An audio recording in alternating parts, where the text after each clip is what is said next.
जय श्री राम। आज हमारा टॉपिक बहुत ही खास और बहुत ही अहम, जो हर किसी व्यक्ति विशेष के मन में ये सवाल रहता है, क्या मैं व्यापार करने के लिए बना हूँ या नहीं। बहुत से लोग जो जॉब करते हैं वो इच्छा रखते हैं कि मैं नौकरी छोड़ दूँ, मैं व्यापार में चला जाऊँ। बहुत से लोग सरकारी नौकरी करते हुए भी ये सोचते हैं कि नौकरी छोड़ो, व्यापार में चले जाओ। बहुत से लोग प्रोफेशनल क्वालिफिकेशन करते हैं और कुछ समय नौकरी छोड़कर वो चाहते हैं कि हमारा व्यापार का एक सेटअप बने, हम एक कंपनी बना लें, हम लोगों को काम दें। यानी अगर आप पॉपुलेशन के हिसाब से बात करें तो हिंदुस्तान के अंदर आज भी अगर देखा जाए तो 80 to 85% लोग जॉब करते हैं और उसके ऊपर जो बाकी व्यक्ति विशेष हैं वो उनको जॉब देते हैं, यानी वो व्यापार करते हैं। यानी हर किसी के हॉरोस्कोप में व्यापार के योग नहीं हो सकते। अब व्यापार का भी एक दायरा है। आज के समय में कोई व्यक्ति व्यापार करके 50,000 रुपये महीना कमाता है और नौकरी वाला नौकरी करके 50,000 कमाता है, तो रिस्क जो है वो व्यापार वाले पे ज़्यादा है, नौकरी वाले पे कम है। लेकिन वो व्यापार 50,000 से 2 लाख, 5 लाख, 10 लाख, महीने के 20-25 लाख रुपए महीने तक जा सकता है। लेकिन नौकरी वाला शायद इतनी तरीके से या इतनी स्पीडली गेन नहीं करता है। इसलिए उनके मन में सवाल होते हैं कि हम व्यापार ही कर लें यार, अब तो बहुत अच्छा है। लेकिन ज्योतिष शास्त्र इस बारे में क्या कहता है कि आपकी हॉरोस्कोप के अंदर क्या ऐसे कॉम्बिनेशन मौजूद हैं जो आपको एक व्यापारी बना सकते हैं। उसमें भी व्यापार होना एक अलग बात है, सफल व्यापार होना अलग बात है, बड़ा व्यापारी होना, मिलेनियर बिलेनियर बनना, ये एक अलग बात है। इसलिए व्यापार की कैटेगरी है। आप ऐसे बहुत लोगों को जानते होंगे जो एक छोटी दुकान को लेकर 20-25-30 हज़ार रुपये कमाते हैं।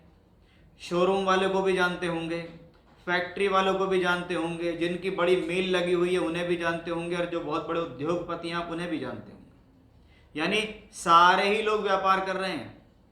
दुकान वाला एक आदमी को नौकरी दे रहा है, फैक्ट्री वाला 50 को दे रहा है, किसी की मील चल रही है वो 100-200 को दे रहा है, और कोई उद्योगपति है तो वो पूरे देश के अंदर अपना कारोबार फैला के नौकरी दे रहा है। यानी कॉम्बिनेशंस तो हैं, लेकिन आज जिन सूत्रों के बारे में मैं बात करूंगा, अगर वो सूत्र किसी के हॉरोस्कोप में ज़्यादा से ज़्यादा लगते हैं, फॉर एग्जाम्पल मैं यहाँ 8 से 9 सूत्रों की बात आपसे करूंगा, और वो जो कॉम्बिनेशंस हैं, अगर उन कॉम्बिनेशंस को हम स्टेप बाय स्टेप लगाना शुरू करें ज़्यादा से ज़्यादा लोगों के चार्ट में, जैसे 1, 2, 3 कॉम्बिनेशन लग रहे हैं, तो इसको आप व्यापार ना माने। बस 2-3 कॉम्बिनेशन पे व्यापार नहीं होता, 3 कॉम्बिनेशन जरूर मिलने चाहिए तो व्यापार में एंट्री होती है। उससे ज़्यादा मिलते चले जाते हैं 4, 5, 6, 7, 8, तो आप एक बड़े उद्यमी, बड़े उद्योगपति की तरह जीवन में एंट्री कर सकते हैं। तो उसी कॉम्बिनेशंस को, उन्हीं फॉर्मूलोज को मैं आपके सामने बता रहा हूं कि आइए देखते हैं कि कैसे हम जाने कि हॉरोस्कोप के अंदर व्यापार के ऐसे कौन से मुख्य सूत्र हैं जिनको हम लगा के अपने चार्ट में देख सकते हैं। देखिए, ये सभी फॉर्मूले मेरे लगन कुंडली के अलावा नवांश और दशमांश में आधारित है, क्योंकि यहाँ हम कोई हवाबाजी नहीं कर रहे हैं। हम आपको कॉम्बिनेशंस बता रहे हैं जिनको आप किसी भी चार्ट में उठा के देख सकते हैं कि जो लोग नौकरी से व्यापार में जाना चाह रहे हैं उनके लिए, जो ऑलरेडी व्यापार कर रहे हैं उनके लिए, कि भाई मेरा व्यापार कितना गेन करेगा। तो भैया कॉम्बिनेशंस उठा लो, व्यापार में तो एंट्री कर गए अगर ये कॉम्बिनेशन, तो ज़्यादा गेन की तरफ जाते दिखाई दोगे। अब इसमें सबसे पहली ज़रूरत क्या होती है, वो होती है लगन। कि आपके सामने ये लगन कुंडली है, और ये लगन कुंडली आपके लिए लगभग आप मान के चलिए कि ये आपका लगन है। लगन यानी आप स्वयं, आप नौकरी करना चाहते हैं या आप व्यापार करना चाहते हैं, ये आपका लगन बताएगा। कि आपका लगन किसी के अंडर में काम करना चाहता है या नहीं करना चाहता, ये सबसे पहले पता लगता है हमें हॉरोस्कोप के लगन से।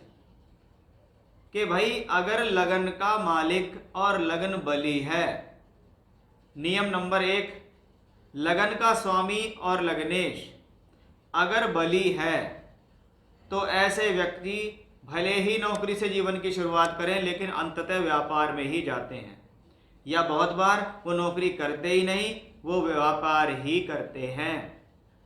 तो ये सबसे पहला सूत्र है कि आपका जमीर आपको क्या गवाही देता है कि मैं किसी के अंडर में रह के काम करने में संतुष्ट हूँ या मुझे किसी के अंडर में काम करना नहीं है। शास्त्र के अनुसार लगन बली होना चाहिए। लगन बली का मतलब है कि हॉरोस्कोप में लगन कुंडली होती है, लगन पर शुभ ग्रह हो, लगन पीड़ित ना हो, पीड़ित मतलब उससे अशुभ ग्रहों का संबंध ना हो, 6, 8, 12 का संबंध ना हो, लग्नेश लगन में बैठा हो, लग्नेश केंद्र या त्रिकोण में स्वराशि का या उच्च का होके बैठ जाए, तो हम हॉरोस्कोप के लगन से पता लगा लेंगे कि भाई ये व्यक्ति ज़्यादा डिजर्व व्यापार के लिए करता है। अब लग्ना लॉर्ड भी हमारा एक प्लेनेट है, यानी लग्नेश। अगर वो लग्नेश नवांश और दशमांश कुंडली के अंदर, ध्यान से सुनिएगा, कि लगन का स्वामी लगन कुंडली के अंदर केंद्र त्रिकोण में स्वराशि या उच्च का हो तो व्यापार के योग हैं। इसकी पुष्टि करने के लिए हमें देखना है कि वही लगन का स्वामी नवांश में बली होना चाहिए। यानी नवांश कुंडली हम क्यों देखेंगे, यहाँ से यहाँ सिर्फ ग्रह का बल देखेंगे कि वो लग्नेश वहाँ जाके उच्च का हुआ, नीच का हुआ, स्वराशि का हुआ, कैसा हुआ। वही लगने का मालिक D10 चार्ट के अंदर अगर किसी भी तरह मतलब बैठ जाए या देख ले, दशम भाव और लगन लग्नेश से संबंध बनाए D10 के अंदर, तो हमारी पहली पुष्टि हो जाती है कि भाई ये व्यक्ति व्यापार में सफल होने की कॉम्बिनेशन रखता है। नियम नंबर 1। अब आता है नियम नंबर 2। लगन कुंडली का 10th लॉर्ड, लगन कुंडली का 10th लॉर्ड अगर लगन कुंडली में बली है, नवांश में भी बली है और दशमांश कुंडली के लगन या दशम से संबंध बनाए, तो नियम नंबर 2 लगता है कि भी ये लोग व्यापार करने के लिए पैदा हुए हैं। यानी लगन और दशम भाव के स्वामी से हमें ये पता लगता है। नियम नंबर 3, शनि।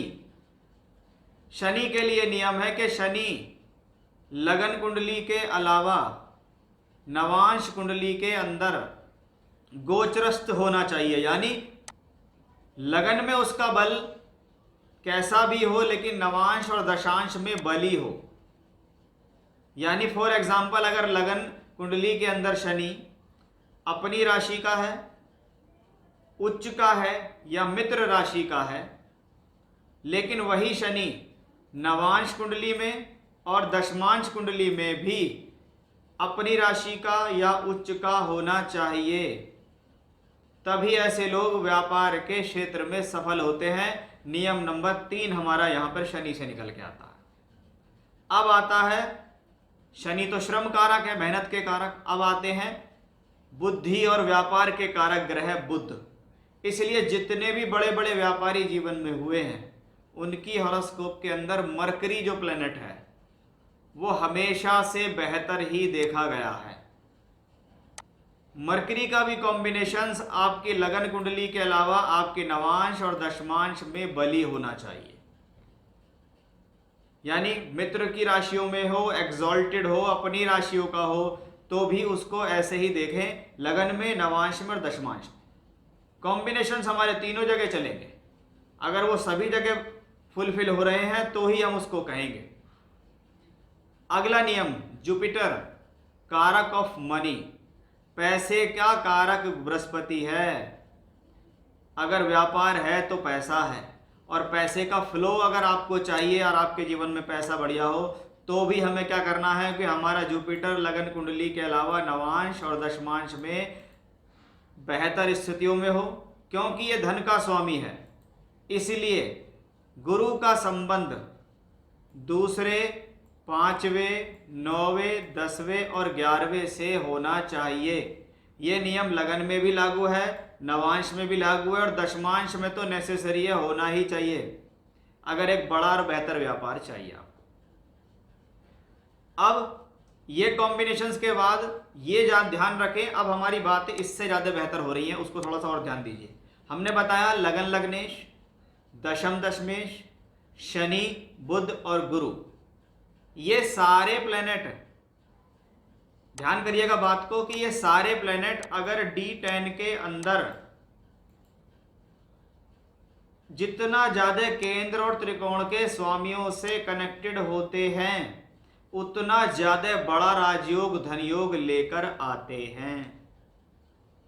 ये बात बहुत नोट करने की है कि भी आपका चार्ट कितना ज़्यादा राइज करेगा, आप कितने बड़े स्तर तक पहुंचेंगे, ये आपके ये कॉम्बिनेशन बताएंगे। इसलिए मैंने शुरुआत के चारों पॉइंट को एक साथ मिलाया। कुछ शास्त्रों की माने तो कहा जाता है कि भाई दशम भाव का स्वामी का संबंध तीसरे घर के स्वामी से हो, दशमेश तीसरे घर में हो, तीसरे घर का मालिक दशम में हो, दोनों एक साथ बैठे हों और वो दोनों एक साथ केंद्र त्रिकोण में बैठे हों तो भी ये एक स्वतंत्र व्यापार का योग होता है। अब हमारा अगला नियम क्या है कि भाई हमने लगन लग्नेश देखा, दशम दशमेश देखा, शनि को देखा, बुध को देखा, गुरु को देखा। अब इन सब में मोस्ट इंपॉर्टेंट चीज जो हमें जरूर ऐड करनी चाहिए वो है दशाएं। कि भाई हॉरोस्कोप में योग तो मेरे मिल रहे हैं, जो 6-7 प्रिंसिपल आपने बताए हैं वो योग मौजूद तो हैं, लेकिन मैं कब व्यापार में एंट्री करूं ये दशा पर निर्भर होता है। सामान्य तौर पर देखा जाता है जो जो व्यक्ति जीवन में व्यापार में एंट्री करके गए हैं और उन्होंने राइज किया है, तो पहली बात जो ग्रह की महादशा हॉरोस्कोप में स्ट्रांग होती है आपको उसकी दशा में एंट्री करनी चाहिए। दूसरा नियम सामान्य तौर पर देखा गया है कि लग्नेश और दशमेश और नवमेश इनसे संबंधित दशाएं और पंचमेश के पहले घर, पांचवें घर, नौवें घर और 10वें घर के जो स्वामी हैं एवं उच्च के ग्रह, इनकी दशा यानी महादशा, दशा नहीं महादशा अगर जीवन में आ रही है और वो प्लेनेट स्ट्रांग है तो आप उसकी दशा में व्यापार में एंट्री कर सकते हो। तो ये वो सारे फॉर्मूले हैं जो आपको अपने चार्ट्स के अंदर लागू करने होंगे। अब 2 एग्जाम्पल मैं आपको दिखाता हूं जिससे मैं आपको ये सारी चीजें जल्दी से समझाऊंगा, आप उसको समझ सकते हैं, देख सकते हैं, जान सकते हैं कि भाई हम बिजनेस के लिए हैं या नहीं है। हमारा सबसे पहला चार्ट, ये एक नॉर्मल पर्सन है जिनको मैं व्यक्तिगत भी जानता हूं अच्छी तरीके से। आपको चार्ट इनका अपना सामने दिख रहा होगा। 23 मई 1984 रात को 12:40 पर इनका हापुड़ में जन्म हुआ है। हॉरोस्कोप में सबसे पहले हमने देखा कि भाई लगन कौन है, भैया शनि का लगन है। शनि कहाँ है, 9th हाउस में उच्च का है। नियम नंबर 1 हमारा परफेक्ट हो गया कि भैया लगन का स्वामी नवम में उच्च का है, मैं किसी के अंडर में क्यों काम करूंगा, मेरा तो लग्नेश उच्च का है, मैं तो लोगों को काम दूंगा। उसके साथ दशम भाव का स्वामी मंगल राजयोग बनाता है। नियम नंबर 2 भी ठीक हो गया। गुरु 11वें का स्वामी होके 11वें घर में बैठ गया है। लाभ का स्वामी लाभ में, धन का मालिक धन में, कारक धन बृहस्पति मजबूत। मरकरी प्लेनेट बुध कहां बैठा है, व्यापार का कारक होके बैठा है। और इसके ऊपर देखिए तो शनि मंगल का प्रभाव, इसके ऊपर देखिए तो गुरु का प्रभाव। यानी आप देखिए गुरु बुध दशम भाव, लगन के स्वामी और शनि, ये सभी तरीके से मजबूत इस चार्ट में पाए गए। अब अगर इस सारे नियमों को उठा के मैं दशमांश कुंडली में लगाऊं तो मैंने देखा है कि भैया दशमांश में लग्नेश ही हो गया शनि, 3rd हाउस में गया है, नीच का हुआ है। मैंने हमेशा से कहा है कि शनि मंगल सूर्य राहु और केतु अगर ये 3, 6, 11 में आपको नीच भी मिलते हैं तो ये आपके लिए राजयोग की तरह काम करते हैं। तो शनि हमारी पहली भूमिका मिली शनि की। दूसरी भूमिका हमारी मिलती है, शनि मंगल की राशि में है और मंगल यहां बैठ गए हैं, क्या करते हैं, शनि का नीचभंग राजयोग करते हैं। अगर हम नियमों को लगाएं तो सबसे पहले हमने देखा है कि लगन के स्वामी हैं शनि और व्यापार के लिए शनि मैंने आपको बताए, वो शनि यहां पर बैठ गए, मंगल की राशि में बैठ गए और मंगल यहां पर बैठ गए। और मंगल देखते हैं दशम भाव को, अपनी ही राशि को देख रहे हैं। तो क्या हुआ, शनि ने मंगल के साथ मिलकर भूमिका निभाई और दशम भाव से संबंध बनाया, और शनि तो यहाँ स्वयं लग्नेश हो गए हैं, ये मैंने आपको बताया। यानी शनि का और दशम भाव का संबंध पूरी तरीके से यहाँ आता है। बृहस्पति को आप देखिए डबल धन योग बनाता है, क्योंकि बृहस्पति यहाँ सेकंड लॉर्ड और 9th 11th लॉर्ड होके 5th हाउस में बैठे हैं। मरकरी को आप देखिए वो यहाँ केंद्र के अंदर आ गए, यानी सारे कॉम्बिनेशन हमने यहाँ उठा के देख लिए कि भाई ये व्यापार में एंट्री करेगा तो ठीक रहेगा। और आज के समय में यदि आप देखें तो शनि ग्रह की महादशा इनको चल रही है। शनि की महादशा चलते हुए लगभग जीवन में 9 वर्ष का समय बीत चुका है, 10 वर्ष का समय अभी बाकी है। और आप देखिए शनि उच्च के हैं, तो हमारा नियम है लग्नेश, दशमेश और उच्च के ग्रहों की दशाएं आ जाएं तो आप व्यापार में एंट्री कर सकते हो। तो इन्होंने शनि की दशा में व्यापार में एंट्री की, अपना खुद का व्यापार अपने आप जमाया और बहुत अच्छा अपने व्यापार में ये कर रहे हैं। सेकंड चार्ट हम देखते हैं, ये चार्ट बहुत ही मशहूर हस्ती हैं, बिल गेट्स जी का चार्ट है। कॉम्बिनेशंस हमारे यही हैं जो हम हॉरोस्कोप में देखना चाहते हैं। हमने देखा है कि भैया हमारे लगन का मालिक बुध है, और बुध तो भैया व्यापार का भी ग्रह है। वो मरकरी यहाँ पर एग्जॉल्टेड है, ये देखिए लग्नेश भी है, चतुर्थेश भी है, उच्च का भी है, स्वराशि का भी है, दशम भाव से संबंध बनाता है। यहाँ ये दशम भाव से संबंध बना रहा है। इस दशम भाव में धन के स्वामी चंद्रमा बैठे हैं, तो बुध और चंद्रमा आमने सामने धन योग बना रहे हैं। नियम हमारा एक और था जो हमने आपको बताया था कि भाई दशम भाव का स्वामी अगर तीसरे घर से संबंध बनाए तो व्यक्ति स्वतंत्र व्यापार की इच्छा रखता है। तो ये नियम भी हमारा लगता है, लेकिन हम इसको पूर्ण रूप से लागू कहाँ करते हैं, दशमांश में। दशमांश में सबसे पहले हमें देखना है कि हमारे लग्नेश बुध की क्या पोजीशन है। लग्नेश बुध यहाँ भैया पहुँच गए, देखो 11th हाउस के अंदर, कि मेरा लगन का मालिक ही 11th हाउस में है, 11वें घर के अंदर है। इसको कहते हैं धन योग या राजयोग, क्योंकि ये यहाँ पंचमेश होके बैठे हुए हैं। तो पहला नियम कि भैया लग्नेश का संबंध किससे आ रहा है, 11th हाउस से आ रहा है, गेन से आ रहा है। ये हमारे लिए एक परफेक्टली रूल अप्लाई होता है कि हमारा लग्नेश बली हुआ है। दूसरी चीज, दशम भाव का मालिक हमारे लिए कौन है, जुपिटर है। वो जुपिटर कहाँ है, यहाँ 8th हाउस में जुपिटर हैं। और अगर आप देखिए तो यहाँ पर जुपिटर और मरकरी का राशि परिवर्तन राजयोग है। ये बहुत चार्टों में देखा गया है कि जब जब राशि परिवर्तन राजयोग बनते हों तो ऐसे प्लैनेट बिल्कुल तख्ता पलट करने की स्थितियां रखते हैं। तो गुरु और बुध का एक राशि परिवर्तन राजयोग है। और आप ये देखिए कि गुरु और बुध की तो हम बात करते ही हैं। मैंने आपको कहा था गुरु भी देखो, आप बुध को भी देखो, लग्नेश को देखो, दशमेश को देखो। तो वो आप यहाँ एक एक्सचेंज योग में मिलते हैं, और गुरु अपने भाव को देखता भी है, बुध ग्रह यहाँ अपने भाव को देखता है। अब शनि, भैया शनि तो यहाँ स्वयं लग्नेश हैं, स्वयं लग्नेश ही हो गए शनि तो ये हमारे लिए कॉम्बिनेशन अच्छा हो गया। अब मंगल की बारी करें तो भैया यहाँ का दशमेश है मंगल, 9th हाउस में बैठ गया है।